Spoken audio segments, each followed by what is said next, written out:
Hello everybody, Tai Chi Twins here. My name's Jeremy Rorty. And I'm Joshua Rorty. Welcome to another episode of What's on the Weapons Wall. Today we're going to talk about some of the weapons that we made ourselves. I want to talk about the Conan sword.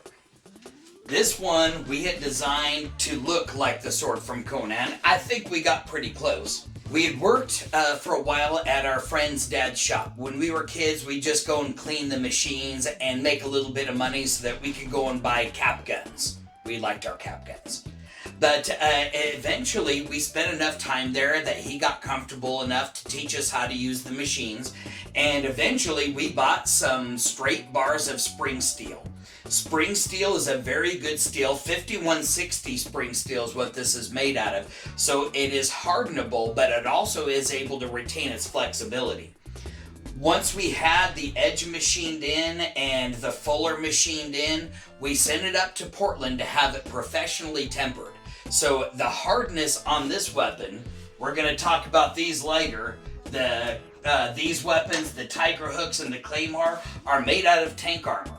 So they are very hard, but this is hard and springy and hard enough that it could actually cut into the edge of a tank armor weapon. Now this weapon has seen a lot of punishment, including live demonstrations against that Claymore, and neither one of them really have any nicks in it. The edge, while it's not razor sharp, it's sharp enough that it'll cut, and I've actually chopped wood with this. It's an extremely heavy weapon because even with all of that spring steel, when it got sent back after tempering, I got bronze put up on the side of it. I got a bronze crossguard, which bronze is very hard. You're going to have a hard time breaking it. And a bronze pommel, which on forethought, I should have made it bigger to counteract more of that weight of the blade. But because that weight is so far forward, it makes it really good for chopping. And my dagger was really meant to be another sword very similar to that, but at one point we lost control of the machine and cut into the blade too much and actually busted the bit doing it, which I feel bad about. Really expensive bit. But ended up kind of being a happy accident because now instead of having two identical swords, I got this really cool dagger out of it. And the thing about it is, again, it's got a little bit of an edge. It wouldn't pass a paper test, but the tip of it is very sharp, which is really what you're looking for in a dagger. And again, with the bronze fittings on it. And the thing about bronze is it's very heavy, so it helps counteract the very heavy weight of the end of this weapon, which actually makes it quite wieldable. I made sure that the end of this was designed very similar to a sai, and the fact that if I was fighting another weapon, it could be caught inside this crossguard and I can control their weapon better. Now both of these blades have actually put up with a lot of punishment.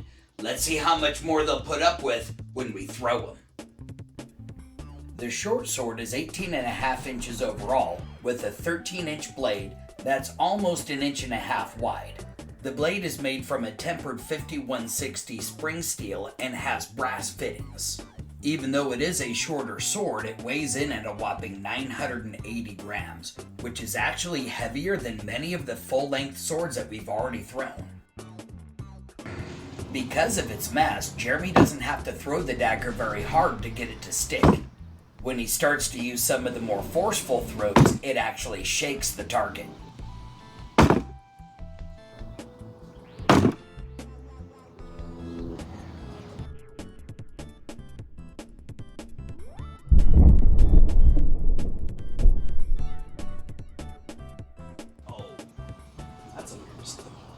That is a weird stick.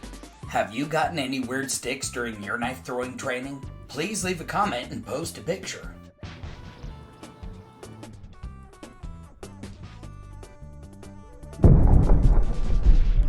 The Barbarian sword is 38.5 inches overall.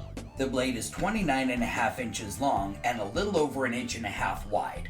It's also made from a tempered 5160 spring steel with bronze fittings and weighs in at almost 3,000 grams. By far, this is the heaviest sword we've thrown.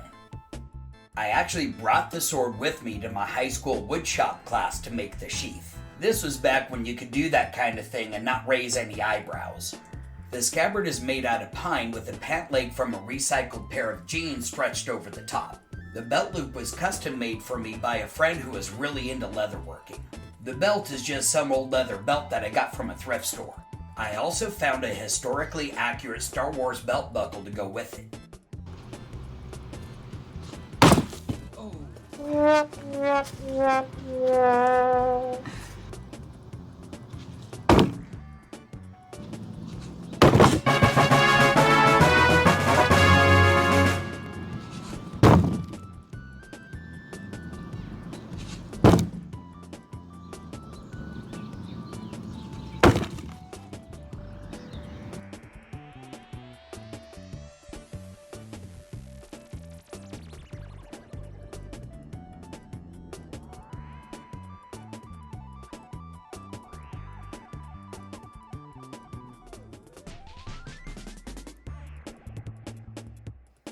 Well, as you saw, the spring steel dagger threw very well. Again, it being tempered, the blade itself took absolutely no damage. The bronze fittings, now the thing about bronze, you can't weld it. So the crossbar was actually just soldered into place to keep it from being wiggly.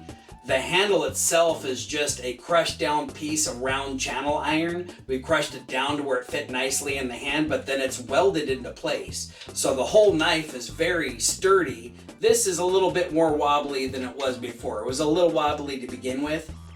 This was just epoxied into place, so I expected while I was throwing it for this to go flying off somewhere, but it's on there solid, it hadn't moved. So really, all in all, this knife threw very well.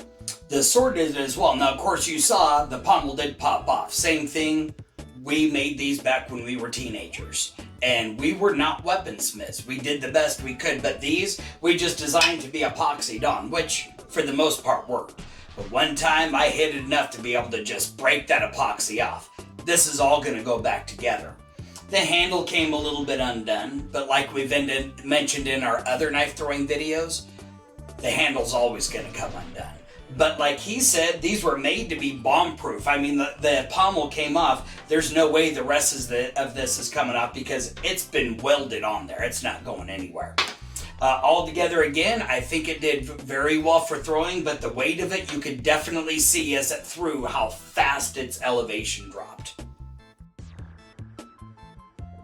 With so many weapons left on the weapons wall, which one would you like us to showcase next? Leave a comment down below.